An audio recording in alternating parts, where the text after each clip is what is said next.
आज रामनवमी. श्रीरामाच्या नावाचा जय जयकार चालू आहे. लहानपणापासून आपण ऐकत आलोय की राम नाम फक्त जप करत राहिल्याने तुमच्या सगळ्या पापांचा नाश होतो. वाल्याचा वाल्मिकी झालेला गोष्ट आठवा. इतकी ताकद त्या नावात आहे.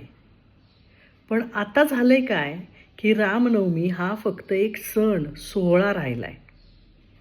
राम आचरणात आणणं आपण विसरून गेलोय सगळेच, नेत्यांपासून सामान्य माणसापर्यंत सगळे.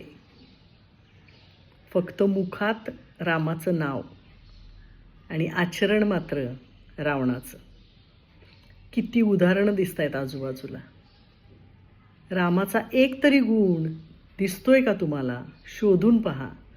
सत्यवचनी राम, एकवचनी राम, पुरुषोत्तम राम, आईवडिलांचा शब्द प्रमाण मानणारा राम, फोकस्ड राम, जनतेसाठी स्वतःच्या संसाराचा त्याग करणारा राम. आणखी कित्येक गुण, पण आपल्याला आजूबाजूला सगळे लोप पावलेले दिसत आहेत फक्त.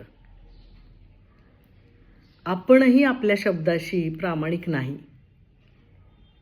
दुसऱ्यांकडून अपेक्षा करण्याआधी स्वतःचा सुद्धा थोडासा आत्मपरीक्षण करून पाहायला पाहिजे. फक्त राम नाम घेत राहून आपल्या पापांचा नाश होणार असेल तर जर रामाचा एखादा गुण आचरणात आणला तर आयुष्याचं किती कल्याण होईल. साधी गोष्ट आहे.